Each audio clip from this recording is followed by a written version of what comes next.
Double displacement reaction. चलो लिखो इसमें, those reaction in which two compounds are formed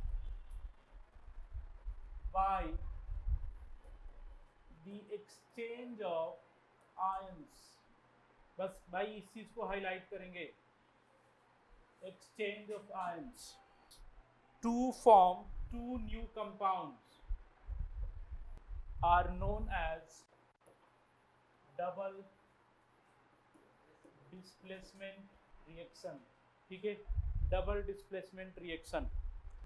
ठीक है बच्चों, देखो क्या होगा यहाँ पे, जैसे A B plus C D equals to A C plus B D, तो इस तरह के रिएक्शन को हम लोग क्या बोलते हैं, डबल डिस्प्लेसमेंट।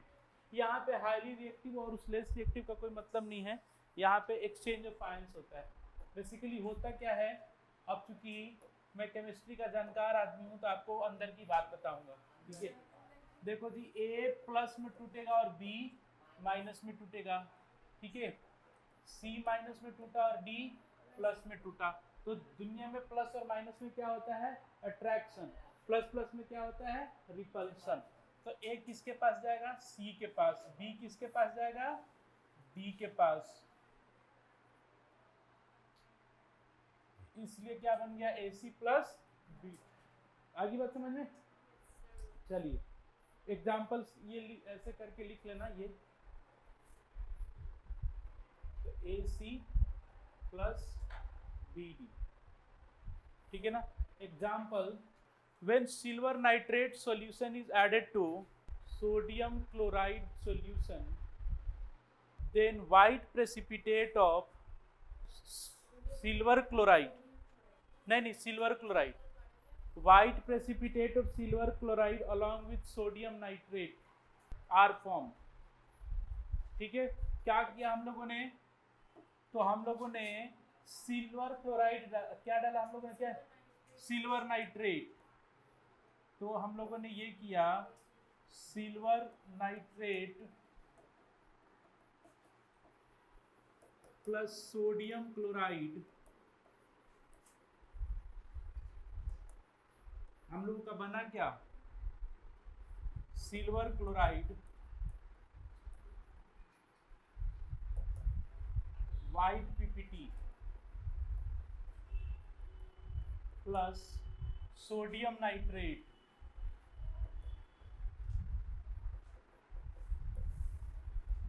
बना। अब होता क्या है, सिल्वर नाइट्रेट AgNO3, ठीक है ना, प्लस सोडियम क्लोराइड NaCl। अब चूंकि मैं केमिस्ट्री का जानकार आदमी तो आपको अंदर की बात बताऊंगा। ठीक है, तो ये देखो बच्चों क्या बना होगा, Ag प्लस और NO3 माइनस पहले रहा होगा, है ना। सिल्वर नाइट्रेट बनने से पहले क्या रहा होगा, Ag प्लस और NO3 माइनस रहा होगा। ये क्या रहा होगा, Na प्लस और Cl माइनस। इसमें डाउट है कि माइनस किसके पास जाएगा, तो भाई जो पार्ट नॉन मेटल का है उसमें माइनस जाएगा, क्या जाएगा, माइनस का साइन जाएगा, उसकी इलेक्ट्रॉन नेगेटिविटी ज्यादा होती है। अब ध्यान से देखो, ये प्लस है तो दूसरी तरफ माइनस वाले के पास जाएगा, Ag किसके पास जाएगा, इसके पास जाएगा कि नहीं जाएगा, और ये चीज क्या बन जाएगा, यहाँ पे ऐसे बन जाएगा, प्लस और माइनस का। तो Ag का Cl के साथ बना दो, Ag प्लस और Cl माइनस, तो क्या बन जाएगा, ये कैंसिल हो जाएगा, Ag Cl और NaNO3, तो AgCl प्लस NaNO3 ये वाइट कलर की पीपीटी होती है, मतलब इनसोल्यूबल होता है ये। ठीक है ना। चलिए, तो इसमें एक्चुअली हुआ क्या है, इसमें कोई रिएक्टिविटी का मतलब नहीं है, इसमें एक्सचेंज ऑफ आयन हुआ है। इसने अपना माइनस उसको दे दिया, उसका माइनस खुद ले लिया। अरे बात समझ में। ये मेरा पेन पकड़ो, अपना पेन दे दो, तो क्या हो गया, एक्सचेंज ऑफ पेन हो गया। तो ऐसे ही क्या हो गया, एक्सचेंज ऑफ आयंस हो गया इसमें, मतलब इसने अपना NO3 माइनस उसको दे करके उसका माइनस ले लिया, या फिर यूं कहें इसने अपना माइनस दे करके उसका माइनस ले लिया। तो इसी को क्या बोलते हैं हम लोग, डबल डिस्प्लेसमेंट रिएक्शन बोलते हैं। दूसरा example, Example number 2. When barium chloride solution is added to sodium sulfate solution, then white precipitate of sodium sulfate. अच्छा, हम लोग आगे का नहीं लिखते हैं कि क्या बनेगा, हम लोग खुद ही बनाएंगे, ठीक है, फिर उसका कलर वलर लिखेंगे। तो बताओ किसको किस में ऐड किया गया, बताओ। Barium chloride. तो बेरियम क्लोराइड का फॉर्मूला कौन BaCl2। किस में ऐड किया गया, सोडियम सल्फेट Na2SO4। देखो ध्यान से, तो ये क्या बन जाएगा, Ba2 प्लस 2Cl माइनस, है ना, या फिर ऐसे कर दो, इसको हटा दो, Cl माइनस, ये किस में टूटेगा, Na प्लस SO4 2 माइनस, ठीक है, सीधी सी बात है, इसका ये वाला ले लेगा ये, ठीक है। तो Ba इसके साथ चला जाएगा, तो Ba2 प्लस SO4 2 माइनस, तो ये कट जाएंगे, तो बन क्या जाएगा यहाँ पे BaSO4। अच्छा, Cl माइनस है और Na प्लस है, तो क्या बन जाएगा NaCl। ये वाइट कलर की पीपीटी होती है, आई बात समझ में। अच्छा, अगर फिर भी ये तो बहुत ही मतलब ठीक ठाक बात होगी, कॉन्सेप्ट की बात होगी, जिसको जानकारी होगी वो करेगा, जिसको नहीं जानकारी है वो यहाँ से ये चीज उठाए, इसका पहला इसका दूसरा चिपका दे, और इसका दूसरा और इसका पहला साथ में चिपका दे, आगे बात समझ में। इसको चिपकाओ तो क्या बन जाएगा BaSO4, इसको और इसको चिपकाओ Cl2 और Na2, तो 2NaCl बनेगा, क्या बनेगा 2NaCl। तो इसका पहला और इसका लास्ट का चिपका दो, इसका सेकंड और इसका फर्स्ट चिपका दो। Oxidation and reduction reaction. अगर अचार को खुला हम छोड़ दे तो क्या होगा, अचार जिस बर्नी में रखा गया है उस बर्नी का ढक्कन खुला छोड़ दे तो क्या होगा। अक्सर आप लोगों ने सुना है कि जैसे मान के जानवी ने बोला मम्मी अचार ले लूं, तो मम्मी ने बोला जा हाथ धो ले, लेकिन हाथ अच्छे से ना कपड़े से सुखा लेना या पोंछ लेना, उसके बाद तुम अचार निकलियो। मम्मी ऐसा क्यों बोलती है, क्योंकि मम्मी साइंस की अच्छी जानकार है, ठीक है, हम लोग अनपढ़ है, मम्मी ज़्यादा जानती है, ठीक है। नहीं, हमारे इंडियन कल्चर के ना हर काम में साइंस है। आप एक भी ऐसा काम बता दो और बोलोगे ना मैं उसमें दिखा दूंगा कि इसमें साइंस क्या है, उसको भले नहीं पता है। और हमारे इंडिया ने क्या किया, जो साइंस की बातें हैं ना उसको अपने कल्चर में ला दिए। और आज के थोड़े से पढ़े लिखे जो लोग होते हैं, जो थोड़ा सा यूट्यूब वगैरह देख लेते हैं, वो लगते हैं बोलने ना कि तुम्हें किसे पता कि रविवार को नाखून नहीं काटना चाहिए, रविवार को बाल नहीं बनाना चाहिए, ये हिंदू में बेकार की नियम होती है। नहीं, है ना, अक्सर सावन में मना किया जाता है कि मीट मुर्गा मत खाया करो, नॉनवेज मत खाया करो सावन में, है ना।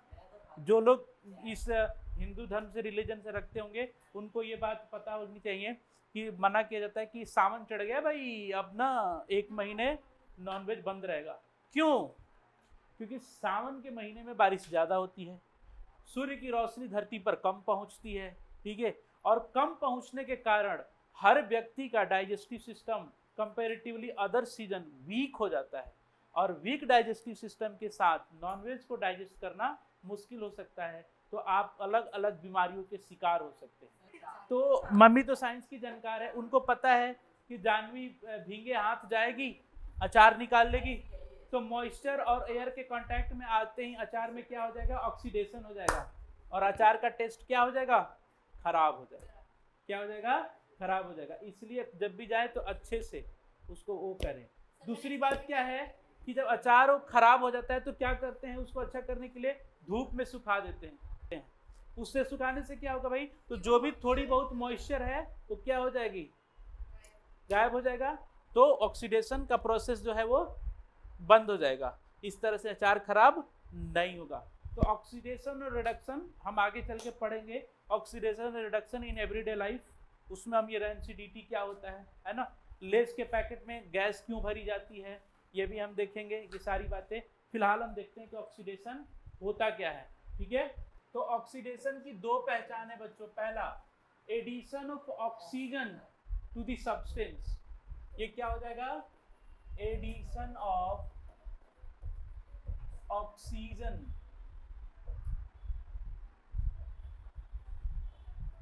O2 molecule to the substance. दूसरा क्या हो जाएगा? रिमूवल ऑफ हाइड्रोजन, उसके बाद रिडक्शन। अब जस्ट इसका उल्टा, यहाँ addition of hydrogen, removal of oxygen from the to the substance, नहीं यहाँ पे फ्रॉम होगा।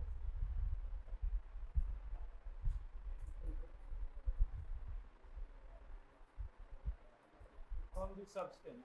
मान के चलो कि जसगुन और आरव का रिएक्शन हुआ, ठीक है, जसगुन का ऑक्सीडेशन हो गया, आरव का रिडक्शन हो गया। अब भाई जसगुन को ऑक्सीडेशन खुद के चलते तो नहीं हुआ होगा ना भाई, खुद का ऑक्सीजन थोड़ी ना खर्च करेगा, वो कहीं और से लेगा, तो उसको ऑक्सीजन देगा कौन? आरव, क्योंकि मूर्ख है, उसने ऑक्सीजन दे दिया, ठीक है, और कार्बन डाइऑक्साइड लेके कूद रहा है ठीक है, कार्बन डाइऑक्साइड लेकर के कूद रहा है। तो उस जिसका ऑक्सीडेशन, अगर मेरा ऑक्सीडेशन हो रहा है तो मैं खुद ऑक्सीडाइज नहीं हो सकता, मुझे ऑक्सीडाइज कोई और आकर के करेगा। आगे बात समझ में? अगर फलाना नाम के व्यक्ति का रिडक्शन हो रहा है तो खुद रिड्यूस नहीं हो जाएगा, उसको कोई और रिड्यूस करेगा। आगे बात समझ में? तो ऑक्सीडाइजिंग एजेंट का क्या हो जाएगा बच्चों? तो जो ऑक्सीडेशन करने के लिए ऑक्सीजन दे वो क्या है? ऑक्सीडाइजिंग एजेंट है।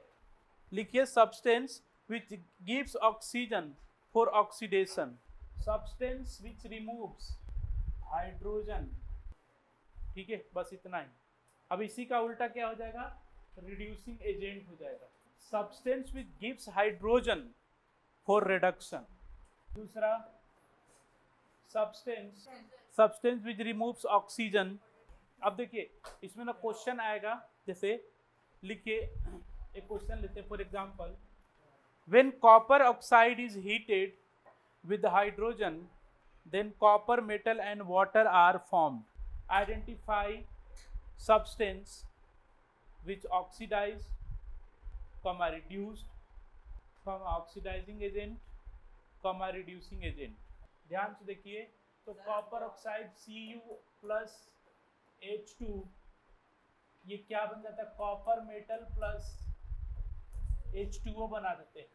ध्यान से देखो, कॉपर के पास ऑक्सीजन था, लेकिन यहाँ आते आते ऑक्सीजन गायब हो गया। ऑक्सीजन रिमूव हो जाता है तो क्या होता है? रिडक्शन। ऑक्सीजन के आधार पे ऑक्सीजन ऐड हुआ तो ऑक्सीडेशन, और गायब हुआ तो रिडक्शन। हाइड्रोजन के आधार पे हाइड्रोजन ऐड हुआ तो रिडक्शन, और हाइड्रोजन गायब हुआ तो ऑक्सीडेशन। ठीक है, तो देखो यहाँ से, अब यहाँ से ऐसे लिख देंगे, तो लिखेंगे loss of oxygen, loss of O2 molecules. 10 ये क्या हो गया? रिडक्शन हो गया। क्या हो गया? ये रिडक्शन हो गया। और यहाँ पे देखो, यहाँ आते आते हाइड्रोजन के पास ऑक्सीजन आ गया, तो एडिशन ऑफ ऑक्सीजन, इसका मतलब क्या हो गया? ऑक्सीडेशन। तो भाई क्या बोलते हैं, ये ऑक्सीडेशन किसका हुआ? हाइड्रोजन का। रिडक्शन किसका हुआ? Cu, कॉपर ऑक्साइड का। ऑक्सीडाइजिंग एजेंट कौन है? तो जो ऑक्सीडाइजिंग, देखो ऑक्सीडेशन किसका हुआ है? हाइड्रोजन का ना, तो ऑक्सीडाइजिंग एजेंट कौन होगा? उसका बगल हुआ। तो मतलब जिसका रिडक्शन होता है वही क्या हो जाता है? ऑक्सीडाइजिंग एजेंट हो जाता है। तो कॉपर ऑक्साइड और रिड्यूसिंग एजेंट। अब ऑक्सीडेशन किसका हुआ है? तो हाइड्रोजन का, तो वही क्या हो जाएगा? रिड्यूसिंग एजेंट हो जाएगा। हाँ, इसी को रिडॉक्स, एक ऐसा रिएक्शन जिसमें ऑक्सीडेशन रिडक्शन दोनों, उसको रिडॉक्स रिएक्शन बोलते हैं। अगला लिखिए, next question, when hydrogen sulphide reacts with chlorine, then sulfur and hydrogen chloride are formed. Identify all, जो भी ऊपर था, H2S plus Cl2 sulphur plus 2HCl। तो देखो जी, ये यहाँ पे सल्फर बेचारा क्या हो गया, ऑक्सीजन इसमें से निकल गया, हाइड्रोजन खत्म हो गया ना, तो हाइड्रोजन का रिमूवल हुआ मतलब ऑक्सीडेशन हुआ ना। और यहाँ पे क्लोरीन के पास आते आते क्या ऐड हो गया, हाइड्रोजन। तो हाइड्रोजन ऐड हुआ तो क्या हुआ, रिडक्शन। तो यहाँ पे क्या हो रहा है, रिडक्शन। यहाँ पे क्या हुआ है, चलिए लिखिए फटाक फटाक, ऑक्सीडेशन और रिड्यूसिंग एजेंट एक ही है ना, H2S, reduction and oxidising agent chlorine है। अगला लिखिए, when manganese dioxide reacts with hydrochloric acid then manganese dichloride comma chlorine comma water are formed. Identify, समझ गए, दिस दैट NO2 और उसका किससे रिएक्शन करवा रहे हैं हम लोग, तो क्या बन रहा है, MnCl2 manganese dichloride plus chlorine plus H2O। भाई कितनी क्लोरीन है उस तरफ, 4 है, तो इधर भी क्या लगाना पड़ेगा, 4। हाइड्रोजन भी 4 हो गए, तो यहाँ पे क्या लगाना पड़ेगा, 4। और यहाँ पे हाँ 2 लगेगा, 2। अब सही हो गया, तो ये बैलेंस हो गया, ठीक है। अब देखो यहाँ पे मैंगनीज में से ऑक्सीजन गायब हो गया, इसका क्या हो गया, रिडक्शन। क्या हो गया इसका, रिडक्शन। और यहाँ पे देखो HCl में से, अब बताओ यहाँ पे HCl में से क्लोरीन बन गया, मतलब हाइड्रोजन क्या हुआ, रिमूव, तो क्या हो जाता है, ऑक्सीडेशन। क्या हो गया ये, ऑक्सीडेशन। चलिए लिख लीजिए फटाफट, which of following statement about the reaction is correct. कौन सा स्टेटमेंट करेक्ट है, जल्दी बताओ जी, कौन सा ऑप्शन सही है। देखो पी, हाँ, अब यहाँ पे ये तो स्टेटमेंट हो गया, ऑप्शन भी इसमें है कि option A only, B only, C only, ऐसे करके, ठीक है। तो भाई lead is getting reduced, lead नहीं, lead oxide is getting reduced, तो ये सही है। कार्बन इज ऑक्सीडाइज, कार्बन क्या हो रहा है, oxidize, carbon is getting oxidize, तो B and D are the correct options.